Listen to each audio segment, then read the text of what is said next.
In the prelude to the Thrawn campaign, after the victories by the New Republic securing Coruscant, eliminating Warlord Zinj, and clearing Warlord Trait and Teradox Greater Maldrude out of most of the Mid-Rim, it seemed as though the New Republic had won the war against the Empire entirely. Imperial splitter factions remained around the galaxy, none more powerful than the Pentastar alignment of the Northern Outer Rim under the leadership of Artus Cain, but infighting continued to prevent a united front against the New Republic juggernaut. And despite victories by Admiral Akbar pushing to planets like Ord Mantell and Agamar nearly on the alignment's borders, Cain retained his official position of neutrality, and few others could challenge the New Republic's growing hegemony on their own. With their Imperial enemies seemingly subdued, the New Republic turned to the job of governance, expanding trade routes between their worlds and working to repair damage done over the course of the Galactic Civil War.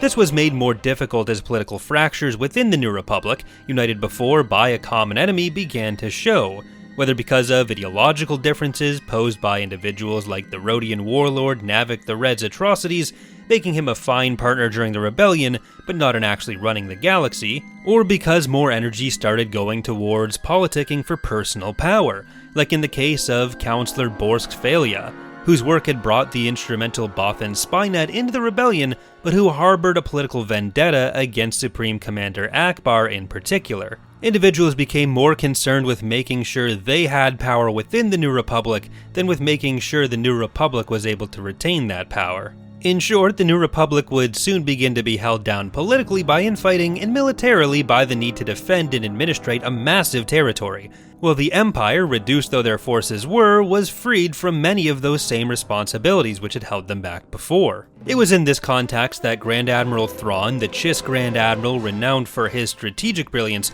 quietly made his return from his assignment in the Unknown Regions to the Empire, where the ruling council, under the de facto leadership of Ars Dangor, was operating from the new capital of Arinda. Thrawn quickly began small operations, engaging in hit-and-fade tactics with Star Destroyers, doing localized damage and disappearing before any possible response from the New Republic, and giving pause to many systems which may have been considering joining the New Republic on their own.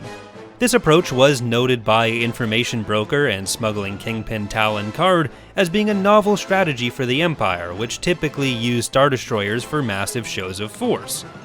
One of these early attacks was in the Draukes system, still a few months before the beginning of any full-scale campaign by Thrawn, and taking place in the territory close to where the main fighting over Zinj's former empire had occurred, so it was an area which, at least theoretically, was still up for grabs for multiple factions. Several of these attacks had led to rumors within the New Republic of a military genius waiting in the wings, but prevailing sentiment was still that the war was won and that all resources could be turned towards liking this video and subscribing for more. Thrawn gets a lot of credit for that military genius even though he hasn't subscribed yet, but especially in these earlier stages, his political maneuvering is what really set the Empire up for success, starting with how he worked within the Empire and then extending to how he manipulated the New Republic, which we'll cover in future videos.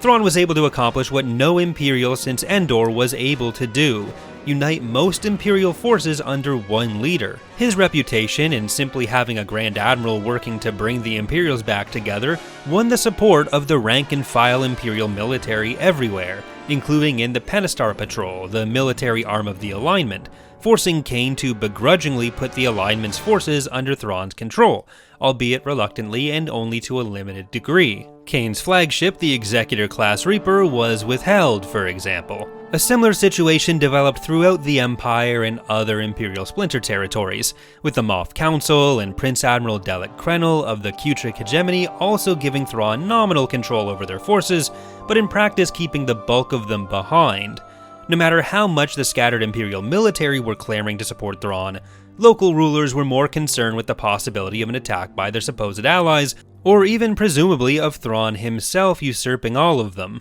This left Thrawn with only 12 Star Destroyers under his direct control for the opening stages of his operations, of which 6 would form his primary core, having proven themselves firmly loyal. These were the Judicator, Peremptory, Death's Head, Nemesis, Starhawk, and finally Captain Gilad Pellion's Chimera, which Thrawn took as his own flagship. These, along with a variety of supporting carracks, strike cruisers, and other smaller vessels, may not have seemed like enough to take down the New Republic, while the bulk of the remaining forces were jealously guarded in fear of sneak attacks by other Imperials, attacks which had notably mostly stopped under Thrawn's leadership, but Thrawn would put them all to creative use and have a major impact. One ship type which did see increasingly pronounced usage under Thrawn was the Lancer frigate, a dedicated anti-fighter ship which had been spurred into production by the Rebel success at Yavin after a long prior development, though until Thrawn it had still been largely sidelined. This is an indication of how well Thrawn understood the reliance in the New Republic on fighter tactics, and more importantly an indication that he did not want his few capital ships to start exploding. He was ultimately still very limited in both manpower and ships, and fixing that situation would be a driving motivation behind most of his campaign. His early plans, though, required more subtlety than massive shows of force. On top of the cooling effect on planets' desire to join a New Republic seemingly unable to protect them, Thrawn's hit and fade tactics would have served as a training exercise for his own forces. The years since Endor had broken the spirit of some of the more experienced subordinates Thrawn still had, like Pellaeon, but at the lower ranks there was a notable lack of experience and discipline, something both he and Pellaeon lamented, and which became more and more true as the Empire was forced to rely on conscripts. Much like the rebellion before them and the New Republic in the final years of the Yuuzhan-Vong War would prove, a series of successful hit-and-fade strikes could provide a significant confidence boost, as well as invaluable field experience. The most important of these early battles began in the Obra Sky system, where an Ubictorate base, basically a huge space library, was raided by Thrawn in the hopes of finding the location of Wayland, a planet which was home to a storehouse of technology which would prove vital to Thrawn's later operations. The raid was undertaken by Thrawn himself on Chimera and went without incident, but the New Republic was finally able to catch up with Chimeras soon after. A task force of 4 assault frigates and 3 wings of X-Wings, led by an Eloman commander, managed to catch up with the lone Star Destroyer. Captain Pellaeon wanted to run, but Thrawn instead chose to engage, testing the enemy commander with a sentry ship, which the comics represent as a TIE fighter, but to me this always seemed more likely to be something like a probe droid in the books. But either way, getting the information he did from this sentry ship, Thrawn chose to use a modified Marg Sable maneuver. Thrawn turned his Star Destroyer so the command structure pointed towards the assault frigate and the hangar directly away, allowing the fighters to fly out, covered by the Chimera and approaching from multiple directions after leaving the hangar. This led to a somewhat unpredictable and unstructured attack profile, which Thrawn claimed was beyond the comprehension of Eloman, who think more two-dimensionally. The entire task force was quickly destroyed and marked one of the first real conflicts between Thrawn himself and an organized military unit of the New Republic. The loss turned into something of an embarrassment for the New Republic government. Han Solo, who was trying to recruit smugglers to operate legitimate shipping lines, found his former connections, who were already hesitant to join the New Republic given Akbar's staunchly anti-smuggling stance, to be even more reluctant now that the rumblings of Imperial revitalization had been backed up by an undeniable victory. The New Republic still didn't know who exactly was behind these attacks, but the more connected smugglers like Tal and Karrde had been able to figure it out, and they would eventually give that information to the New Republic via Han Solo and Lando Calrissian. For Thrawn, the victory was more important for the information he gained from Obra Sky. He was finally able to track down the location of Wayland, and after a brief stopover on Merkir, the home of Karrde's base of operations, to pick up some Ysalamari, a type of creature able to nullify the Force in an area around them, Thrawn headed to Wayland to pick up his prizes. The Emperor's storehouse was protected by Jorus C'baoth, a clone of the Jedi Master Joruus C'baoth, with the clone having gone mad and established himself as the ruler of the nearby villages. C'baoth wanted to kill the interlopers and tried to use the Force to kill Thrawn and Pellaeon, which the Ysalamari prevented. The self-styled Jedi Master was surprised by this and agreed to a tenuous alliance with the Grand Admiral. Thrawn would leave the negotiations with not just the storehouse but also C'baoth's direct cooperation in coordinating his fleets using battle meditation. In exchange, Thrawn had promised C'baoth new students. Specifically, Thrawn intended to hand over Luke Skywalker